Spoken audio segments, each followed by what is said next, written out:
주님께서 여러분과 함께 마테오가 전한 거룩한 복음입니다. 그때 예수님께서 제자들에게 말씀하셨다. 너희는 씨 뿌리는 사람의 비유를 새겨들어라. 누구든지 하늘나라에 관한 말을 듣고 깨닫지 못하면 악한 자가 와서 그 마음에 뿌려진 것을 빼앗아 간다. 길에 뿌려진 씨는 바로 그러한 사람이다. 돌밭에 뿌려진 씨는 이러한 사람이다. 그는 말씀을 들으면 곧 기쁘게 받는다. 그러나 그 사람 안에 뿌리가 없어서 오래가지 못한다. 그래서 말씀 때문에 환난이나 박해가 일어나면 그는 곧 걸려 넘어지고 만다. 가시덤불 속에 뿌려진 씨는 이러한 사람이다. 그는 말씀을 듣기는 하지만 세상 걱정과 재물의 유혹이 그 말씀의 수음을 막아버려 열매를 맺지 못한다. 좋은 땅에 뿌려진 씨는 이러한 사람이다. 그는 말씀을 듣고 깨닫는다.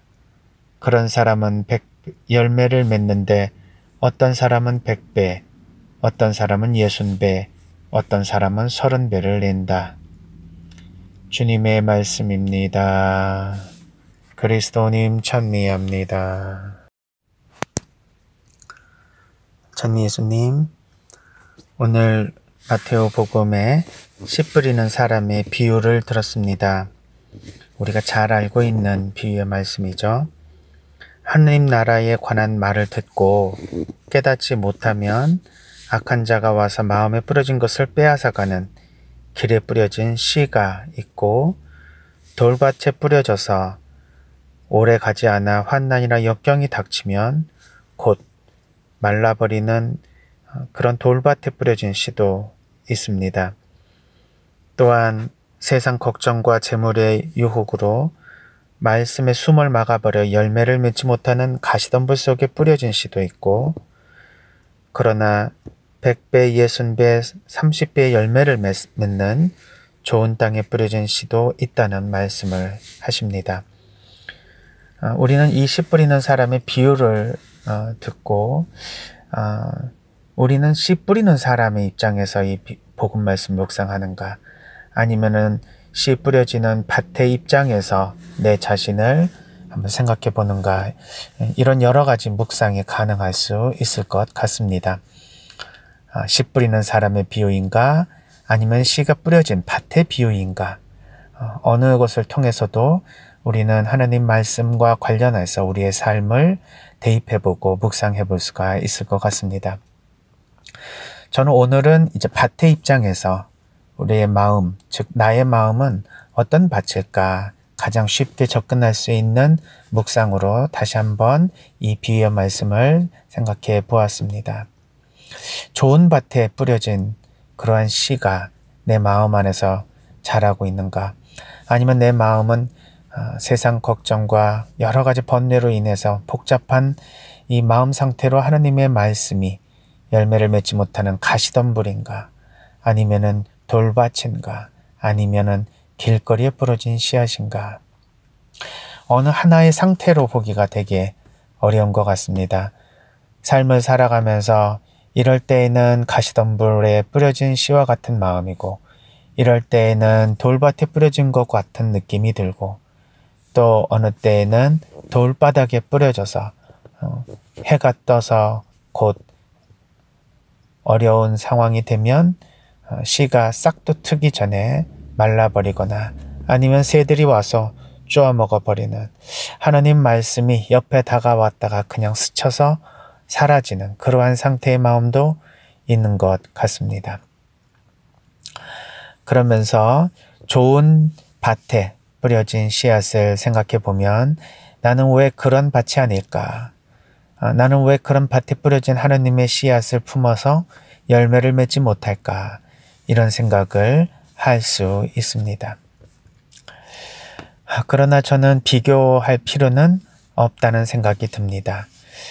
영원한 상태로 좋은 밭이 계속 지속되는 사람도 없고 또 항상 가시덤불에 바칠 수도 없습니다. 항상 마음의 밭의 상태가 돌바닥이나 길바닥과 같은 마음을 가지고 있는 사람도 없을 것입니다.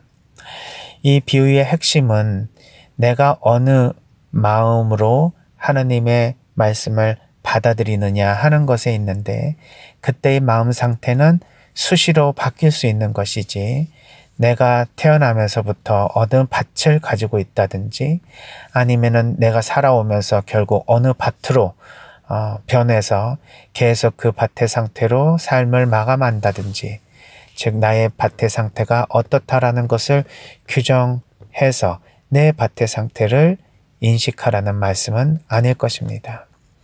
즉 우리의 하나님의 말씀을 받아들이는 마음의 밭은 항상 변화합니다.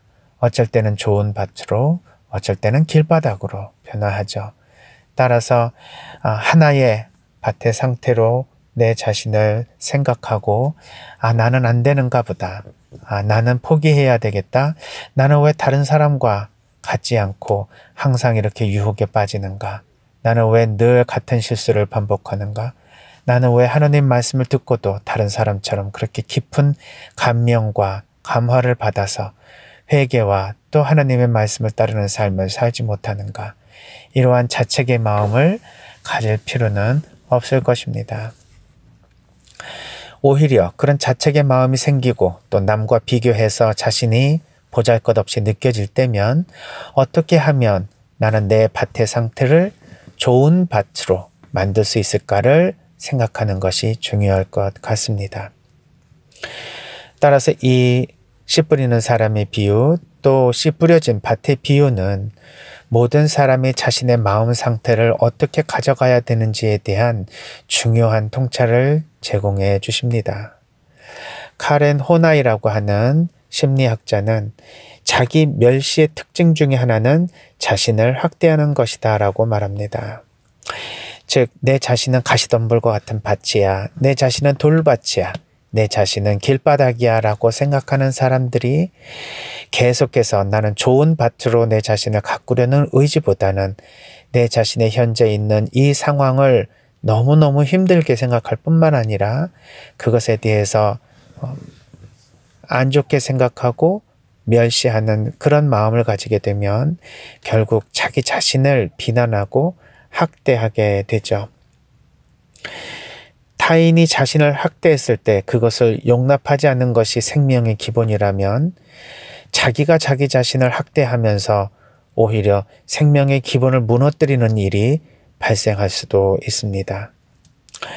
부모로부터 정서적 학대를 받은 아이는 어른이 되어 타인의 학대를 자연스럽게 받아들입니다.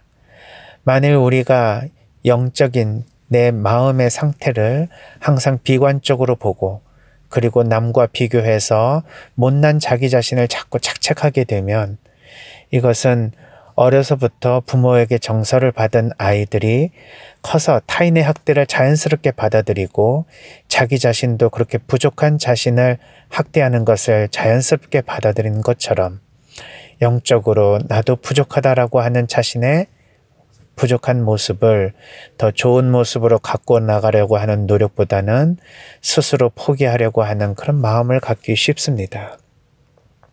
이것은 자신이 학대당하는 것에 암묵적으로 동의하며 살아왔던 심리적인 삶의 결과가 결국 영적인 삶으로 이어진 결과로 나타나는 겁니다. 또한 스스로를 경멸하기 때문에 자신을 소중히 대해주면 반대로 위화감을 갖습니다. 어떤 사람은 존중받고 싶고 인정받고 싶지만 오히려 타인이 자신을 인정해주고 칭찬해주고 존중해주면 반대로 위화감을 갖고 또 그 사람에 대한 적대감을 갖기도 합니다. 참 이상한 마음의 상태입니다. 이처럼 자기 멸시를 하는 사람은 자신이 가치 있는 사람이라고 느끼지 못합니다. 나아가 하지 않아도 될 일을 하면서 스스로 완전히 탈진해 버립니다. 이것이 더 심해지면 우울증이 찾아오게 되고 과로사를 하는 사람도 있고 극단적인 경우에는 자신의 목숨을 스스로 끊는 경우도 생깁니다. 자기 자신이 스스로를 괴롭히거나 타인이 자신을 괴롭히는 어떤 방식이든 그것을 용인할 때 드디어 우리는 생명을 잃어버리는 궁극적인 결과를 얻게 될 수도 있습니다.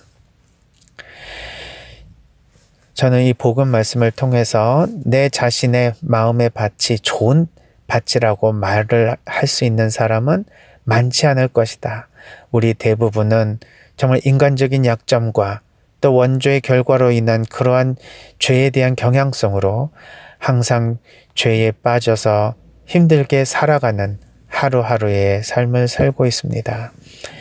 그럴 때에 내 자신을 어떻게 바라보는지, 이것이 우리가 이 복음의 묵상을 하는 중요한 이유가 될 것 같습니다. 비록 내 자신의 밭은 현재 좋은 밭은 아니지만 끊임없이 가시덤불을 헤쳐나가고 또 돌밭에 이랑과 고랑을 만들어 좋은 땅이 될 수 있도록 노력하고, 길바닥이면 그 길바닥으로부터 벗어나 좋은 땅으로 나아갈 수 있는 그런 내 자신의 힘을 키워가야 할 것입니다. 내 스스로의 밭은 결정되어 있지 않습니다. 그 밭이 어떤 상태라고 생각하는 내 자신의 해석과 판단만 있을 뿐입니다. 어떤 사람은 실제로는 가시덤불에 있으면서도 자신은 좋은 땅에 좋은 말씀의 씨앗을 지금 품고 싹을 틔우고 있다고 착각할 수도 있습니다. 그러나 어떤 사람은 좋은 밭으로 말씀의 씨앗을 받아들이면서도 자신이 인정받지 못하고 늘 남과 비교당하면서 살아왔던 과거의 경험을 비추어 자기 자신은 아직도 돌밭이며 아직도 길바닥이라고 생각하는 사람도 있을 것입니다. 내 자신의 현재의 밭의 상태를 실제로 확실히 경험하고 인정하는 것도 중요하지만, 실제에 있는 밭의 상태를 내가 심리적인 여러 가지 문제들로 인해 제대로 판단하지 못하고 제대로 수용하지 못하는 결과도 있을 것입니다. 그래서 내 자신을 좀 더 잘 이해하려고 하는 마음, 내 자신을 좀 더 잘 통찰하는 마음이 영성 생활에 있어서 무엇보다도 중요한 기본적인 자세인 것 같습니다. 오늘 씨 뿌리는 사람의 비유, 또 씨가 뿌려진 밭의 비유를 통해서 내 자신의 밭의 상태를 좋은 밭으로 만들기 위해서는 어떻게 해야 될 것인가? 나보다 먼저 좋은 밭에 뿌려진 씨앗을 부러워할 것인가? 아니면은 나는 영원히 변하지 않는 그러한 밭이라고 생각하여서 내 스스로를 포기하는 그런 상황인가?